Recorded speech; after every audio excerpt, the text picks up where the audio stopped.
So, welcome back mga classmates. So, ngayon meron tayong parcel. So, gagawin natin, i-unbox natin. At the same time, titingnan din natin kung ano yung mga magagawa nito sa ating mga sasakyan.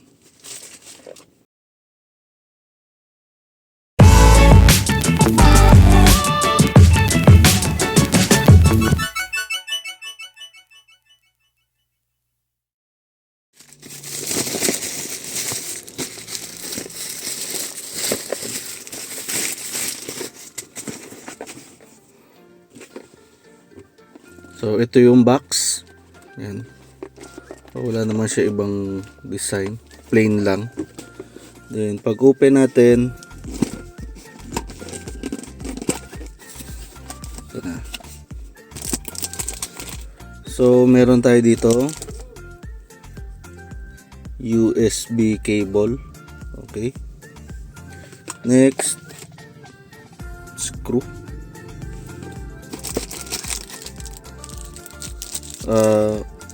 Mount. So ito yung suction type, ano. Tapos ito yung mismong unit. Yan. Tapos OBD port cable. And then ito yung pangsungkit sa mga plastic molds. Tapos double-sided adhesive and user's manual.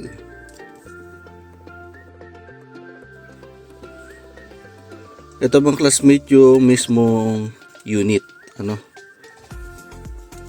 So ito, pwede nyo, kung ito yung sasakyan nyo, pwede nyo ilagay yan dyan. Okay.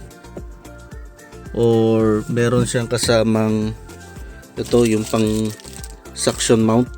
So pwede siyang i-mount dun sa salamin. Okay. Dito or dito sa gitna. So kayo nang bahala, Pero for this video hindi muna natin siya i-mount para makita natin yung mga features niya at saka mga parameters, So una natin gagawin, syempre kakabit itong OBD cable dito sa likod niya. Dito mga classmate. Yan.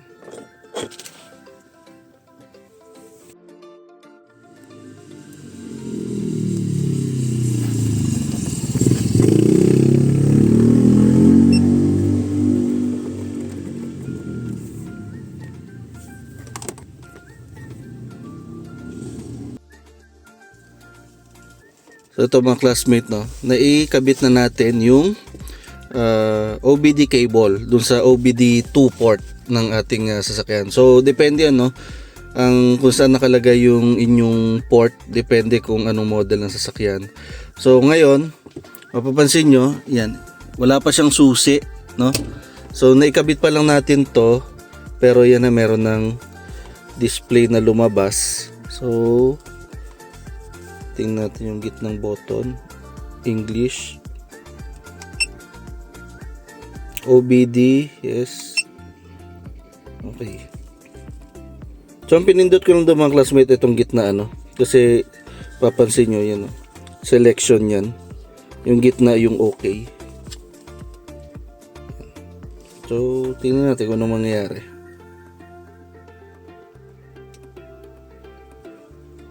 Kung napansin nyo rin mga classmate, umilaw tong ilalim na part, color blue. Yan.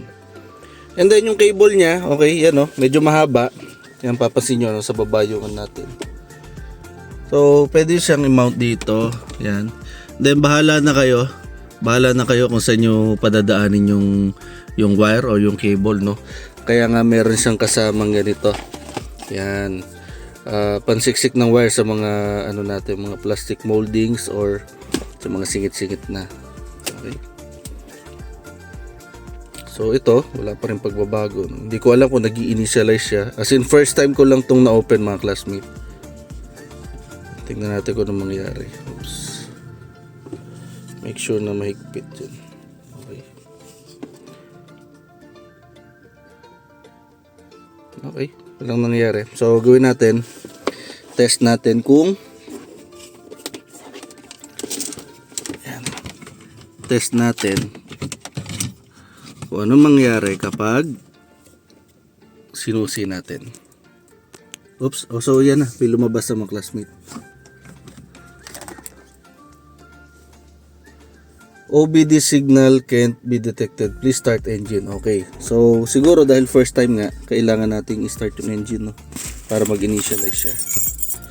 So yun, saksak ko pa lang. Okay. On accessories. So wala pang nangyari, no? On accessories pa lang yan. So dito natin lagay. Ayun. So meron na. So may lumabas na. Okay. So mapapansin nyo, merong RPM, ECT or engine coolant temperature and voltage. Okay. So nawala uli yung display. So mapapansin nyo, lahat ng yon is wala dito. Yan. Yung coolant temperature wala. So mapapansin nyo lang, lalabas lang yan kung malamig pa, color blue. Pag nag-overheat na, kulay pula. Pero during running, wala kayong pagbabasa. Pati yung voltage, ano. So gawin natin, start natin yung makina. So yan, so wala lang tayong gasolina. So start natin yung makina.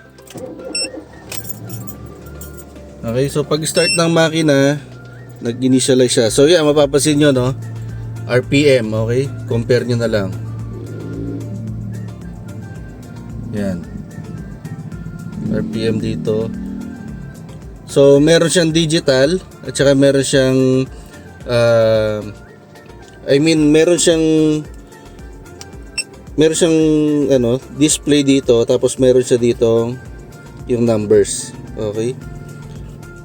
RPM ganun din. So may napindot yata ako. Yan, fuel, map, oil. So pwede palang palitan. Okay, so pinipindot ko ito, mga classmate, ito nasa taas. Yan. So kilometer per liter, CVT. So hanapin natin yung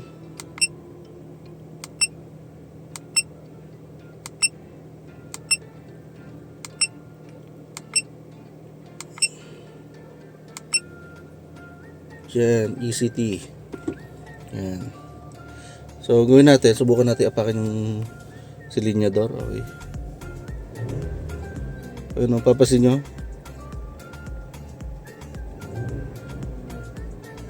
Yun. So nagre-react sa mga classmate.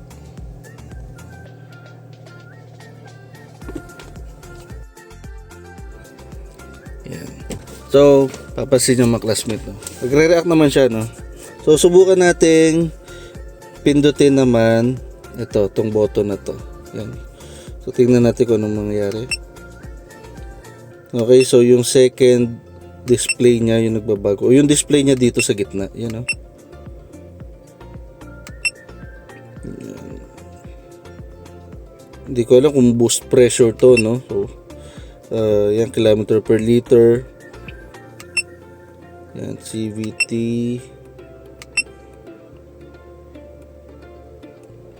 Intake air temperature yata to, hindi ako nagkakamali. TPS, yung throttle position. So subukan nating apakan. Yun, so nagbabago siya. O, diba? TPS yan.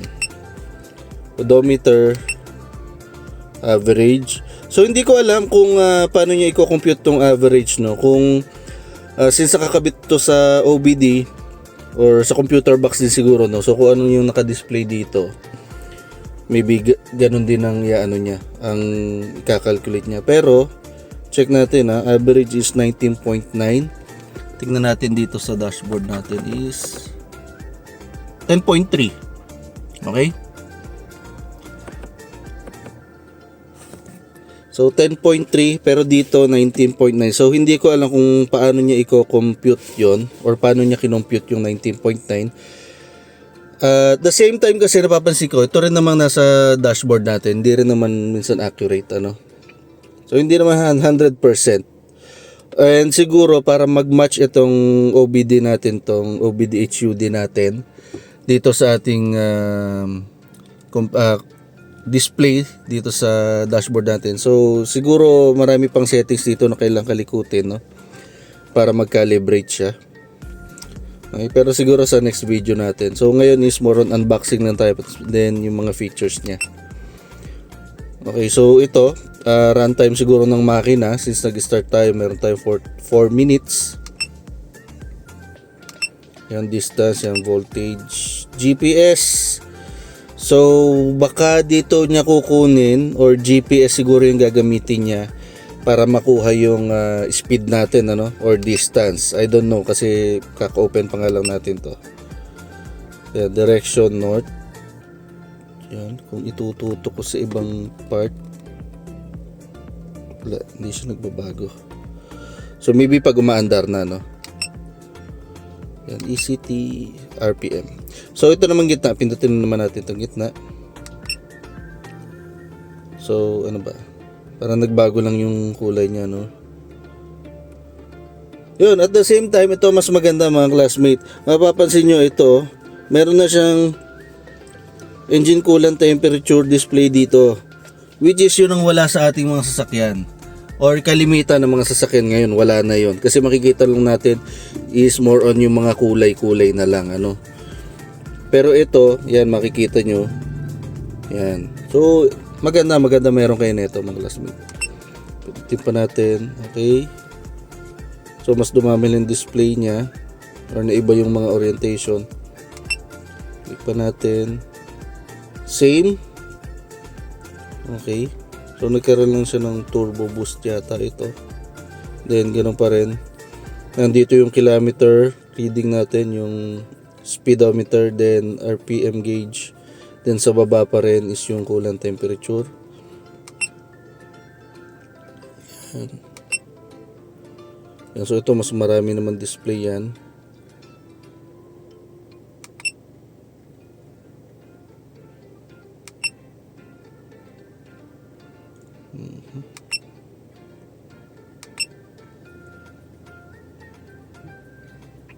Yan. So dito makikita nyo yung ano niya, mga iba't ibang engine parameters, no. Click, then yun, bumalik. Okay.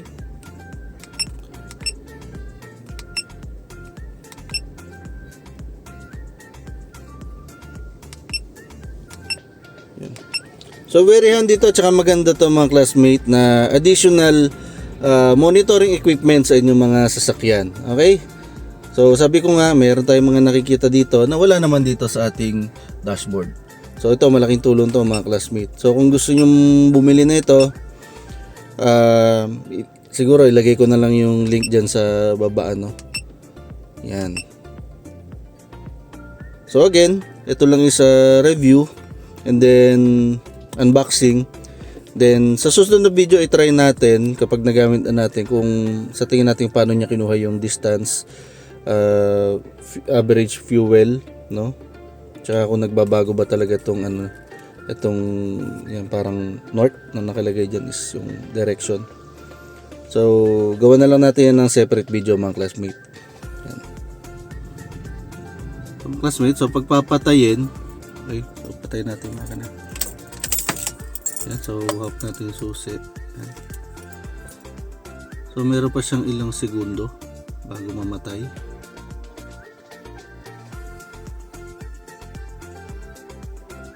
Okay. So more or less mga 10 seconds din siguro yun bago siya mamatay.